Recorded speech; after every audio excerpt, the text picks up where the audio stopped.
Hello viewers, मैं advocate Javed Ahmad स्वागत करता हूं आप सभी का अपने यूट्यूब चैनल में। आज का ये वीडियो मैंने क्रिएट किया है स्पेशल मैरिज एक्ट 1954 को एक्सप्लेन करने के लिए। हालांकि अब से पहले भी मैंने अपनी बहुत सारी वीडियोस में स्पेशल मैरिज एक्ट 1954 को अच्छे से एक्सप्लेन करने की कोशिश की है, लेकिन अब जो ये वीडियो मैं क्रिएट कर रहा हूँ इसमें मैंने अपने व्यूवर्स के कुछ क्वेश्चंस को भी इंक्लूड कर लिया है अपनी इस वीडियो को क्रिएट करने के लिए। और हो सकता है कि आपके क्वेश्चंस भी मेरे उन व्यूवर्स के क्वेश्चन से मिलते जुलते हों और आपके सवालों का जवाब भी आपको इस वीडियो में मिल जाए।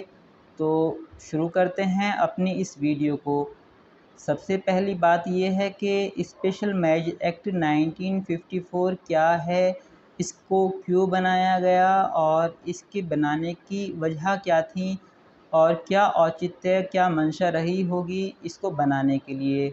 एक्चुअल में स्पेशल मैरिज एक्ट को क्रिएट किया गया था ऐसी शादियां करने के लिए जो लोग किसी धर्म को सर्वोपरि ना मान के न्यायिक प्रक्रिया को सर्वोपरि मानकर शादी को रजिस्टर्ड कराना चाहते थे, उन लोगों के लिए। और साथ ही साथ फिर धीरे धीरे ट्रेंड ये चलने लगा कि वो लोग जो अलग अलग धर्मों के होकर एक दूसरे से शादी करना चाहते थे, उन लोगों ने स्पेशल मैरिज एक्ट में शादी करना शुरू कर दिया। बहरहाल स्पेशल मैरिज एक्ट में शादी करने के लिए आपको किसी भी रिलीजन को फॉलो करने की ज़रूरत नहीं है और आपका किसी भी रिलीजन का होना आपको बाध्य नहीं करता कि आप उस किसी अन्य रिलीजन की व्यक्ति के साथ शादी ना करें। जैसा कि हिंदू मैरिज एक्ट में लिखा है कि हिंदू मैरिज एक्ट से केवल उन्हीं व्यक्तियों पर अप्लाई होता है जो लोग जन्म से हिंदू बौद्ध आदि हों, बौद्ध जैन आदि हों। लेकिन स्पेशल मैरिज एक्ट किसी भी धर्म के बारे में कोई बात नहीं करती है, बल्कि ये भारत के सामान्य निवासी या भारतीय नागरिकों के लिए बनाया गया एक कानून है। स्पेशल मैरिज एक्ट में शादी करने के लिए ब्राइड और ग्रूम दोनों में से किसी एक का भारतीय होना ज़रूरी है, जबकि अगर शादी कश्मीर राज्य में हो रही है तो दोनों ही व्यक्तियों का भारत का नागरिक होना ज़रूरी है, किसी एक का नहीं। स्पेशल मैरिज एक्ट में शादी करने के लिए लड़की की उम्र कम से कम 18 साल होनी चाहिए, लड़के की उम्र कम से कम 21 साल होनी चाहिए। स्पेशल मैरिज एक्ट में शादी केवल आपके निवास स्थान पर ही हो सकती है। हालांकि स्पेशल मैरिज एक्ट आपको ये एक रिलीफ देता है कि आपका निवास स्थान उस जगह को माना जाएगा जहाँ पर आप कम से कम 30 दिन से रह रहे हैं। अगर दूसरे शब्दों में कहा जाए तो स्पेशल मैरिज एक्ट तो आपको आपके होम टाउन से बाहर जाकर शादी करने के लिए भी परमिशन देता है। शर्त सिर्फ इतनी सी है कि आप अगर अपने होम टाउन से बाहर जाकर शादी करना चाहते हैं तो आपको एटलीस्ट वहाँ पर कम से कम 30 दिन रहना होगा जहाँ पर आप शादी कर को रजिस्ट्रेशन के लिए अप्लाई करना चाहते हैं। और अप्लाई के बाद में आपको अप टू 90 डेज़ तक का टाइम लग सकता है। 90 डेज़ तक का टाइम मैं इसलिए कह रहा हूँ क्योंकि स्पेशल मैरिज एक्ट के सेकंड शेड्यूल में एक परफॉर्मा दिया गया है जिसको कहते हैं इंटेंट टू मैरिज का परफॉर्मा। इंटेंट टू मैरिज के परफॉर्मा में ये लिखा है कि श्रीमान मैरिज रजिस्ट्रेशन के पावर रखने वाले अधिकारी का नाम आता है। वहाँ पर यहाँ पर एसडीएम भी हो सकते हैं, सिटी मजिस्ट्रेट भी हो सकते हैं या अन्य कोई व्यक्ति भी हो सकता है। बहरहाल यहाँ पर हम श्रीमान करके छोड़ देते हैं। श्रीमान जी, हम आपको इंटेंट टू मैरिज का नोटिस सर्व कर रहे हैं और आप इस नोटिस को प्राप्त होने के 90 दिन के भीतर हमारी शादी रजिस्टर्ड कराने की कृपया करें। अब यहाँ पर 90 दिन का एक डेडलाइन आ गया है। जिस दिन आपने नोटिस सर्व कराया है उसके 90 दिन के भीतर आपकी शादी रजिस्टर्ड हो ही जाएगी। लेकिन यह जो समय है 90 दिन का, ये मैक्सिमम टाइम है, मिनिमम टाइम नहीं है। मिनिमम टाइम के लिए आपको सेक्शन 7, 8, 9 को फॉलोअप करना पड़ेगा, जिसमें लिखा हुआ है कि जब आप शादी के लिए अप्लाई करेंगे तो एसडीएम महोदय एक सौ कॉज नोटिस इशू करेंगे, जिसमें अगर किसी व्यक्ति को ऐसी शादी से कोई आपत्ति है तो वो आपत्तियां दर्ज करा सकते हैं। लेकिन साथ ही साथ ये भी बात रिलीफ की है कि आपत्तियां सिर्फ वही मान्य होंगी जो सेक्शन 4 के वायलेशन में हों। जैसे कि अगर आप मानसिक तौर पर अक्षम हैं, आपकी मानसिक क्षुणता है, या फिर आप ल्यूनेटिक हैं, आपको सोचने समझने की पावर नहीं है, या फिर आपको बार बार पागलपन के दौरे पड़ते हैं और आपकी जो ये बीमारी है ये इनक्यूरेबल है, यानी कि ठीक नहीं होने वाली है, तब आप मैरिज करने के लिए सक्षम नहीं होंगे। तो इस प्रकार के ही ऑब्जेक्शन कराए जा सकेंगे। जैसे कि जो कानून में प्रावधान है, जैसे कि कहा गया है कि भी स्पेशल मैरिज एक्ट के अंदर शादी करने के लिए लड़का और लड़की का वैवाहिक जीवन स्तर सिंगल का होना चाहिए।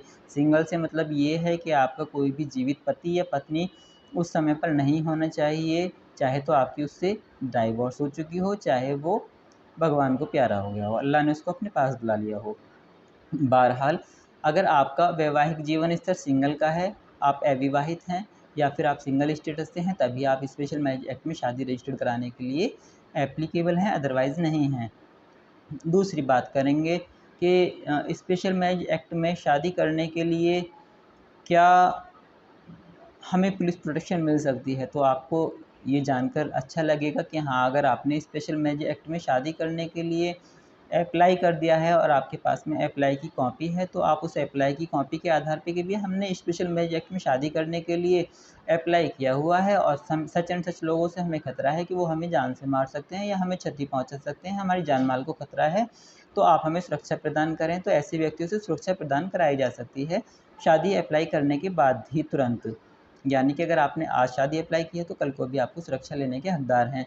अगर किसी केस में पुलिस आपकी मदद नहीं कर रही है, तो आप अपने निकटवर्ती उच्चतम न्यायालय, जो भी आपके हाई कोर्ट आपके जुरिसडिक्शन के अनुसार बनते हैं, आप अपने उच्च न्यायालय से भी मैंडेमस रिट पिटीशन डालकर प्रोटेक्शन सीक कर सकते हैं। और अगर आपकी प्रोटेक्शन लीगली वे में मेंटेनेबल है, हालांकि होगी ही क्योंकि आपको एप्रीहेंशन है जान जाने की, तो आपकी जो मैंडेमस की रिट पिटीशन है वो इंशाल्लाह एक्सेप्ट कर ली जाएगी और आपको प्रोटेक्शन प्रोवाइड कर दिया जाएगा।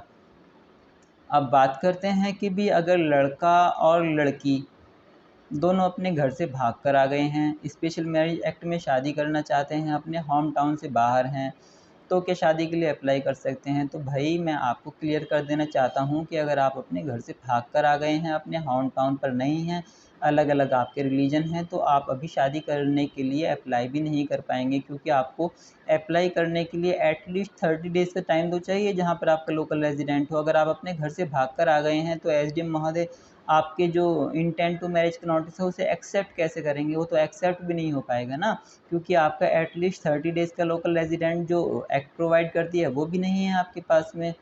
अब कुछ लोग कहते हैं कि सर इसमें ऐसी चीज़ें कर लें, वैसी चीज़ें कर लें, तो आपको ये सलाह है ऐसी चीज़ें और वैसी चीज़ें करने वाले लोग ऐसी वैसी चीज़ों के चक्कर में ना पड़ें।